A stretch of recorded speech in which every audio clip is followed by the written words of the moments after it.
విశాఖపట్నంలో Bahujan Samaj party farmer డీజీపీగా Telangana రాష్ట్రంలో పనిచేసి నచ్చి బహుజన సమాజ్ పార్టీలో చేరకపోయినటువంటి విషయం ఇటీవల మన సందర్భంగా ఇక్కడికి వచ్చినటువంటి పూర్ణచంద్రరావు గారు బహుజన సమాజ్ పార్టీలో రాష్ట్ర కోఆర్డినేటర్గా బెహెన్జీ మాయావతి గారితో నియమించబడినటువంటి పూర్ణచంద్ర గారు ఇక్కడ ఉన్నటువంటి మీడియాతోటి మాట్లాడవలసిందిగా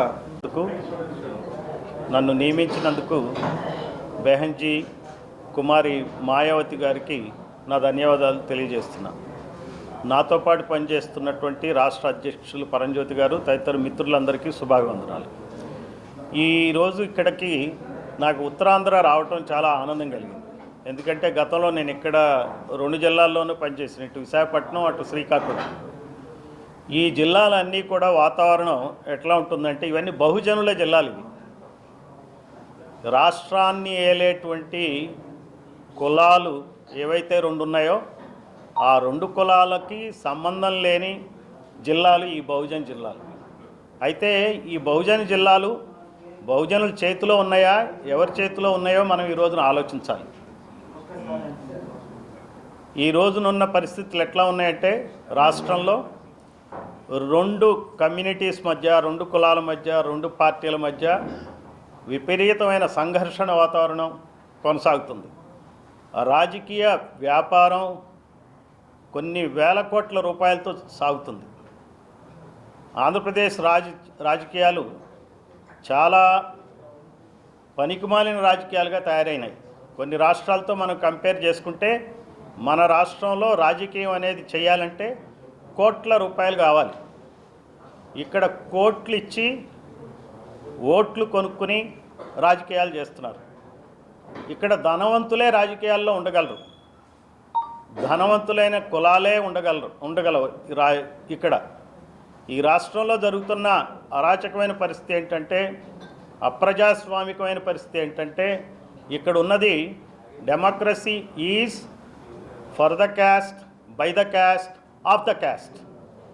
ఇది కులం కోసం ప్రజాస్వామ్యం, కులం చేత ప్రజాస్వామ్యం, కులాల యొక్క ప్రజాస్వామ్యం. అంటే ఇది ప్రజాస్వామ్యమా కులస్వామ్యమా మనం ఆలోచించాలి. ఎందుకంటే ఇది ముఖ్యంగా ఈ కులస్వామ్య పద్ధతుల్లో పరిపాలన సాగటం వలన బాగా వెనకబడినటువంటి ప్రాంతమైన బహుజనులు మన విశాఖపట్నం, విజయనగరం, శ్రీకాకుళం, ఉత్తరాంధ్ర మరింత ప్రమాదంలోకి నెట్టివేయబడింది. మనం ఈరోజు వైజాగ్ సిటీ కానీ తదితర ప్రాంతాలు కానీ చూస్తుంటే ఇక్కడ లేని కులాల వాళ్ళ పెత్తనంతో ఈ ప్రాంతం ఎంత అల్లకొల్లం అవుతుందో మనం చూస్తూనే ఉన్నాం. ఈ 2 కులాలు 2 పార్టీల చేతుల్లోనే మొత్తం ప్రభుత్వ వ్యవస్థ అంతా నడుస్తూ ఉంది, మీడియా వ్యవస్థ అంతా నడుస్తుంది, వ్యాపారాలన్నీ నడుస్తున్నాయి, భూములన్నీ వీళ్ళ చేతుల్లోనే ఉన్నాయి.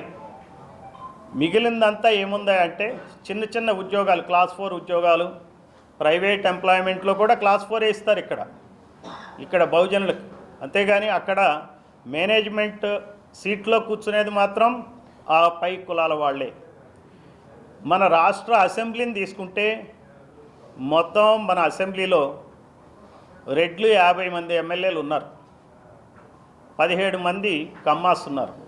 అంటే 67 మంది ఎమ్మెల్యేలు, 175 ఎమ్మెల్యేల్లో 67 మంది 2 కులాలకు చెందిన వాళ్ళే. వాళ్ళ జనాభా శాతం, వారి జనాభా మా యాదవ్ సోదరులు ఉన్నారు, గౌడ్ సోదరులు ఉన్నారు, వాళ్ళకన్నా మించలేదు. కానీ మా యాదవ్ సోదరులకు కానీ గౌడ్ సోదరులకు కానీ ఉన్న సీట్లు 10-15, వీళ్ళకి 70 సీట్లు. అలానే ఎస్సీ సోదరులు 18% ఉన్నారు. 18% కూడా 29 సీట్లలో వాళ్ళని కుక్కేస్తున్నారు. వేరే సీట్లలో పోటీ చేయడానికి వీల్లేని పరిస్థితి క్రియేట్ చేస్తున్నారు. ఎస్టీ సోదరులు దాదాపుగా 6-7% ఉన్నారు. ఈ 2 కులాల కన్నా ఎక్కువే ఉన్నారు, కానీ వాళ్ళని 7 సీట్లకే పరిమితం చేస్తున్నారు. ఏమంటున్నారంటే ఇది మీ సీటు, మీరు ఇక్కడ పోటీ చేయండి, అది ఓసీ సీటు, మీరు పనికిరారు. కానీ మరి ఓసీ సీట్లలో బీసీలు లేరా, ఎస్సీలు లేరా, ఎస్టీలు లేరా, ముస్లిమ్స్ లేరా, క్రిస్టియన్స్ లేరా చెప్పండి. అంటే ఇవి రిజర్వేషన్స్ బీసీలకి, ఎస్సీలకి, ఎస్టీలకి ఇవ్వలా ఈ వ్యవస్థ. వాళ్ళకి రిజర్వేషన్స్ ఇచ్చి కొన్నిటికి వీళ్ళని పరిమితం చేస్తున్నారు అనమాట. ఇక్కడ రిజర్వేషన్లు ఏంటి, ఇంకెంతకాలం సాగుతున్నాయి అని అంటారు. రిజర్వేషన్లు మీరు అన్నిటినీ మీరు రిజర్వ్ చేసుకున్నారు. సీఎం పోస్ట్ మీరే రిజర్వ్ చేసుకున్నారు. అన్ని పోస్టులు మీవే. కాకపోతే కింద పనిచేసే పోస్టులకు మాత్రం మీరు వాటికి రిజర్వేషన్ చెప్పి ఇంకెంతకాలం రిజర్వేషన్స్ అంటున్నారు. సరే, రిజర్వేషన్స్ అయినా ప్రాపర్గా అమలు పరుస్తున్నారంటే అది లేదు. రాజకీయం మొత్తం విద్య అంతా ప్రైవేట్ పరమైంది. అటు హాస్పిటల్స్ కానీ వైద్య రంగం ప్రైవేట్ పరం అయిపోయింది. అక్కడ ఉన్న ఉద్యోగాలన్నీ కూడా రిజర్వేషన్స్ ఏం పాటించట్లే. గవర్నమెంట్ కాలేజెస్ లేవు, ఇప్పుడు ప్రైవేట్ కాలేజెస్ వచ్చినాయి. గవర్నమెంట్ హాస్పిటల్స్ లేవు, ప్రైవేట్ హాస్పిటల్స్ వచ్చినాయి. ఇంజనీరింగ్ కాలేజెస్ కూడా ప్రైవేటే వచ్చినాయి. స్కాలర్షిప్లు, వీళ్ళ పేరున ఉన్న స్కాలర్షిప్స్ అన్నీ ఆ యాజమాన్యానికి పెట్టుబడి. అది ఈ స్కాలర్షిప్ పొందుతున్నటువంటి విద్యార్థులు కానీ తల్లిదండ్రులు కానీ అమాయకులు. కాబట్టి వాళ్ళు ఏమనుకుంటున్నారంటే ఈ ప్రభుత్వం మమ్మల్ని చదివిస్తుంది అని అనుకుంటున్నారు.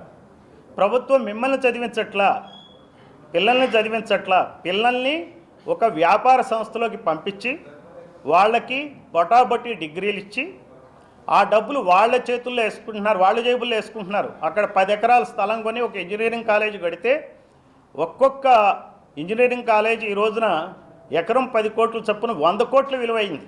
ఇక్కడ ఎవరవుతున్నారు? ఇక్కడ ఈ పిల్లలు ఎవరైతే ఇంజనీరింగ్ చేస్తున్నారో, మెడిసిన్ చేస్తున్నారో, సరైన స్టాండర్డ్స్ లేని విద్య ఇవ్వటం వలన ఈ ప్రైవేట్ కాలేజెస్ వాళ్ళకి సరైన ఉద్యోగాలు కూడా దొరకట్లే.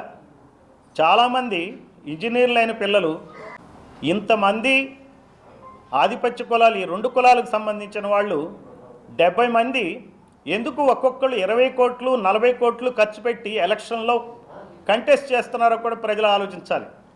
పార్టీ చీఫ్ మినిస్టర్గా ఎలక్ట్ అవ్వాలంటే దాదాపుగా 3,000-4,000 కోట్ల రూపాయలు ఒక ఎన్నికల్లో ఖర్చు పెడుతున్నారు. ఎక్కడి నుంచి వస్తున్నాయి ఈ 4,000 కోట్ల రూపాయలు? ఇదంతా కూడా అనామత్ డబ్బే, ఎక్కడా అకౌంట్లో ఉండదు.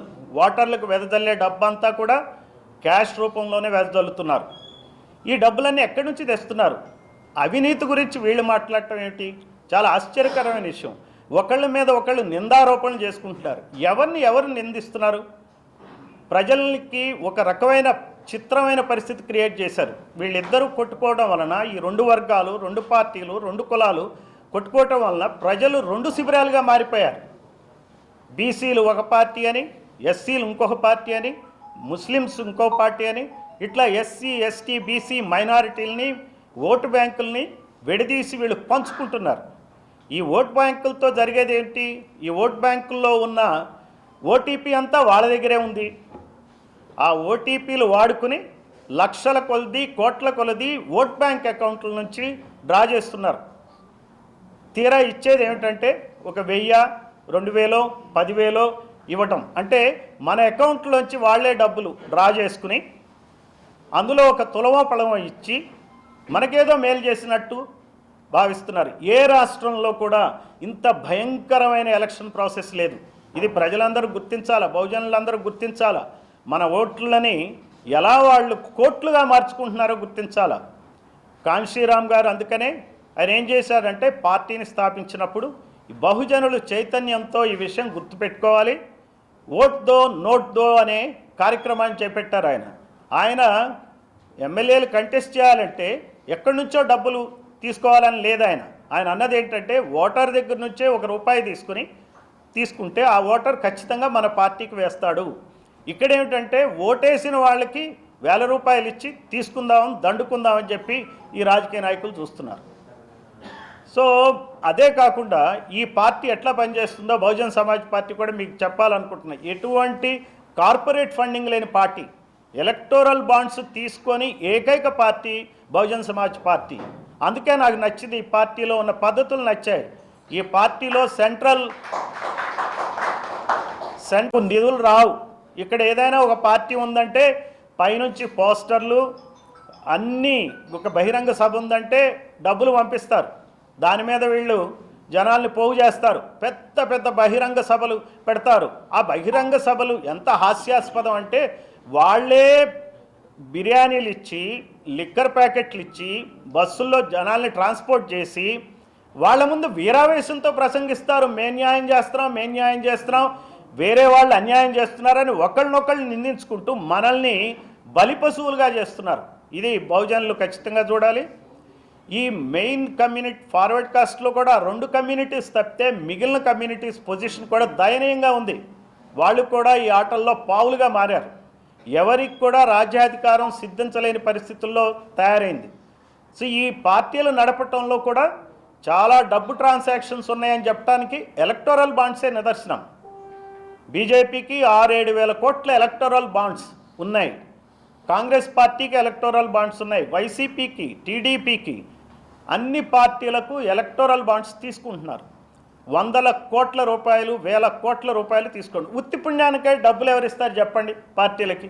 ఆలోచించండి. ఎవరైనా సరే మనకు ₹1 ఎవరన్నా ఇస్తే ఉత్తి పుణ్యానికి ఎవరెవరే ఇన్ని 1000 కోట్ల రూపాయలు తీసుకుంటూ నీతివంతమైన పాలన ఇస్తున్నాం, ప్రజాస్వామ్యాన్ని రక్షిస్తున్నాం అని చెప్పి ప్రజల్ని మోసం చేస్తున్నారు బహుజనులు. ఇదంతా గమనించాలి, ప్రజలందరూ గమనించాలి. దీన్ని ఈ రకమైనటువంటి నాకు ఈ ఉత్తరాంధ్ర నేను వచ్చినప్పుడు నాకు అనిపించింది, ఈ ప్రాంతంలో కూడా బహుజనులు కూడా జాగరూకతతో వ్యవహరించాలి. రాబోయే ఎలక్షన్లో ఖచ్చితంగా మీరు బహుజన్ సమాజ్ పార్టీని, ఏనుగు గుర్తుని మీ ఓటు వేసి గెలిపించాల్సిందిగా కోరుతున్నాం.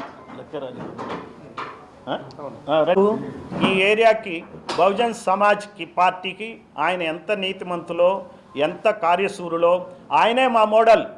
ఇట్లాంటి మోడల్స్, ఇట్లాంటి ఆదర్శమైనటువంటి నాయకులు వేరే పార్టీల్లో ఉన్నారు. ఒక్కసారి ఆలోచించండి. వాళ్ళంతా రియల్ ఎస్టేట్ వాళ్ళు, పార్టీలు మారిన వాళ్ళు, లేకపోతే ఈడీ రైడ్లో, ఇన్కమ్ ట్యాక్స్ కేసులో, అసలు ఏ కేసు లేకుండా, లేదా అవినీతి ఈరోజు చేసి దొరక్కపోయినా ఇంకో ప్రభుత్వం మారినప్పుడు మళ్ళీ జైలుకి వెళ్ళే వాళ్ళే ఉన్నారు. వీళ్ళంతా చేసేది ఏంటి? జైలుకి వెళ్ళైనా పదవిని పొందుతున్నారు, లేదా పదవి పొందినాకైనా కానీ జైలుకి పోతున్నారు. సో జైలు అనేది కామన్. మాకు చూడండి, లక్కే రాజారావు గారు లాంటి ఆదర్శవంతమైనటువంటి లీడర్, ఆయన తనంతట దానికి కూడా ఏం సెంట్రల్ అసిస్టెన్స్ ఏం లేదు. ఆయనంతటా ఆయనే ప్రజలతో మమేకమై పనిచేయటం వల్ల ఆయన గెలిచారు. ఇంకా ఇప్పుడు కూడా ఆయన కంటెస్ట్ చేస్తున్నారు. ఆయనే మా అందరికీ ఆదర్శం.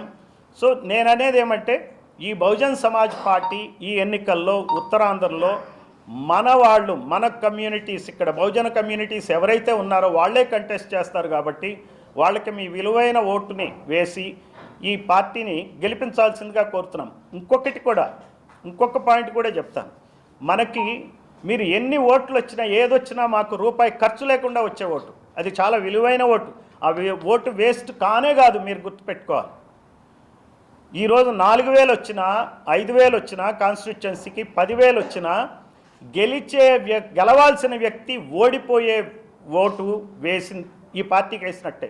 నేను మీకు సరిగ్గా చెప్పగలిగానో లేదో నాకు తెలియదు, కానీ ఎవరైతే గెలవాలో ఆ గెలిచే అతను ఈ రోజున ఇక్కడ ఎలక్షన్స్ చాలా నారో మార్జిన్లో ఉంటాయి.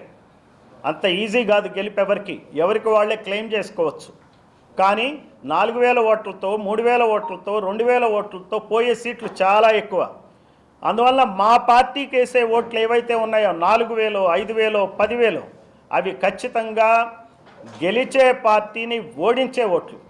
అందువల్ల మీరు మీ నిరాశ, నిస్పృహ, ఈ పార్టీల మీద ఉన్నటువంటి ఏదైతే మీకు ఏహ్యభావం ఉందో ఆ దాన్నంతటినీ కూడా మా పార్టీ వైపు మళ్లించండి, ఏనుగు గుర్తుకు వేయండి. బహుజనులారా, ఉత్తరాంధ్ర ప్రజలారా, ఈ విషయాన్ని దృష్టిలో పెట్టుకోండి. మీ ఊళ్ళ నుంచి వచ్చిన వ్యక్తులే ఇక్కడ అభ్యర్థులుగా ఉంటారు. వాళ్ళే మీకు మీ చేతిలో ఉంటారు. వాళ్ళకి రూపాయి కూడా ఖర్చు పెట్టలేని పరిస్థితుల్లో వాళ్ళు ఎంత వీలైతే అంత మీ దగ్గరికి వస్తారు, మీకు కమ్యూనికేట్ చేస్తారు. దయచేసి ఏనుగు గుర్తుకు ఓటు వేసి గెలిపించాల్సిందిగా ఈ పత్రికాముఖంగా ప్రజలందరినీ కోరుతున్నాం. ఇది కూడా ఎవరు ఏది ఇచ్చినా అది ఆ రోజు ప్రజాపాలనకు సంబంధించి ఇచ్చేదే. ఏ మేనిఫెస్టోలో రాస్తే చేశారా? వీళ్ళంతా మేనిఫెస్టోలో ఏం చేశారు? మనకి సమైక్య రాష్ట్రం గురించి మేము పోరాడుతాం అన్నారు. ఇద్దరు అన్నారు, 2 పార్టీలు అన్నాయి. మరి సమైక్య రాష్ట్రం ఏమైంది చెప్పండి? ఈ పార్టీలు ఏ బేస్ మీద ఓట్లు అడగటానికి వస్తున్నాయి? ప్రజలు ఎందుకు మర్చిపోతున్నారు? సరే, ప్రత్యేక హోదా తెస్తామని చెప్పారు కదా, ఇద్దరు చెప్పారా చెప్పలేదో చెప్పండి. ఇద్దరూ చెప్పారు, మరి తేలేదు కదా. వీళ్ళ మేనిఫెస్టోలు ఏమైనాయి? ఇవన్నీ మేనిఫెస్టోలు తూతు మంత్రాలు, మాయలు. ప్రజలు ఇదే అర్థం చేసుకోవాలి. ప్రజలు ఏమనుకుంటున్నారంటే ఈ పార్టీలు మెమరీ షార్ట్ అనుకుంటున్నారు. షార్ట్ మెమరీ అంటే మర్చిపోతారు జనాలు. ఏ రోజుకి ఆ రోజు ఒక వాట్సాప్లో పోస్ట్ లాగా అయిపోయింది, వీళ్ళని మభ్యపెట్టొచ్చు అనుకుంటున్నారు. అందువల్ల ఈ రెండు పార్టీలు కూడా విఫలం చెందినాయి. సమైక్య రాష్ట్రం తేవడంలో నిలబడంలో విఫలమయ్యారు, ప్రత్యేక హోదా తేవడంలో విఫలమయ్యారు. ఏది చేసింది లేదు. చేస్తామని చెప్తారు, ఏదో రకమైన కారణాల చేత దాన్ని నడిపిస్తారు, మేము చేసామంటారు. కానీ వీళ్ళు నిజంగా బాగా పనిచేస్తుంటే ఓట్లకి నోట్లు ఎందుకు ఇస్తున్నారు చెప్పండి, కోట్లు ఎందుకు ఇస్తున్నారు చెప్పండి. హాయిగా ఎగ్జామ్ రాసి అట్లా కూర్చోవచ్చు కదా, మేము బాగా చేసామని చెప్పి. అంటే ఇక్కడ ప్రజలు అర్థం చేసుకోవాలా, మీకు 1000 రూపాయలు ఇచ్చారంటే గవర్నమెంట్ స్కీమ్ కానీ నోటుగా ఈ మామూలుగా ఓటు కోసం కానీ ఇచ్చిందల్లా కూడా కారణం ఇదే. ఈ గవర్నమెంట్ స్కీమ్స్లో ఏంటంటే మిమ్మల్ని బుట్టలో వేసుకోవటానికే, మీ ఓట్లను బుట్టలో వేసుకుని వాళ్ళు వేల కోట్లు సంపాదించడానికే. మనకేంటంటే ఫస్ట్ ఆఫ్ ఆల్ మనల్ని మనం తెలుసుకోవాలి. మనకు తెలియకుండా మన కిడ్నీలు దొంగిలిస్తున్నారు. మనకి ఏదో చిన్న ఇంజెక్షన్ ఇచ్చి ఏదో చాక్లెట్ ఇచ్చి మత్తుకు గురైనప్పుడు కిడ్నీలు ఇది ముందు ప్రజలు ఈరోజు తెలుసుకుంటే, ఈ రోజున 24 ఎలక్షన్లో దీనివల్ల నష్టాలు లాభాలు అట్టిస్తే ఎప్పటికైనా మనం తెలుసుకోవాలి. ఇది ఒక కేరళ గవర్నమెంట్ ఉంది చూడండి మీరు, కేరళలో చాలా పార్టీలు ఉంటాయి. ఒక్క ఎమ్మెల్యే పార్టీ కూడా ఒక్క క్యాండిడేట్ ఉన్న చాలు అక్కడ ముఖ్యమంత్రిని డిసైడ్ చేసే పరిస్థితులు వస్తాయి. నేనేమంటానంటే మన ఓట్లు మనమే వేసుకోవాలి. ఈ ఓట్లు మనల్ని మనం వేసుకోవటం మొదలు పెట్టాలా, ప్రజలు ఇది అర్థం చేసుకోవాలి. ఈ రోజుకి కాదు, రేపుకి కాదు, ఎల్లుండికి కాదు మార్పులు వస్తాయి. అది నేను అనేది. మీరంతా దాదాపుగా 90% బహుజనులే. మీరు ఇక్కడ ఉన్న వాళ్ళంతా 90% బహుజనులే. మీకు అర్థమైంది, మీ ద్వారా ప్రజలకు అర్థం అవడం అనేది జరిగితే చాలు. మనకి ప్రత్యేక హోదా కావాలి కదా, కావాలి. ప్రత్యేక హోదా కావాలి. అవన్నీ పార్టీ నిర్ణయిస్తే చెప్తాను నేను. ముందు ఫస్ట్ ఆఫ్ ఆల్ ఈరోజు ఏంటంటే జరుగుతున్నటువంటి అక్రమాలని, ఈ అక్రమమైన రాజకీయాన్ని విషయం గురించి ప్రజలకు తెలియజెప్పాలనే ఉద్దేశంతో మొట్టమొదటిసారిగా వచ్చాను కాబట్టి ఈరోజు చేసి పోరాడతాం.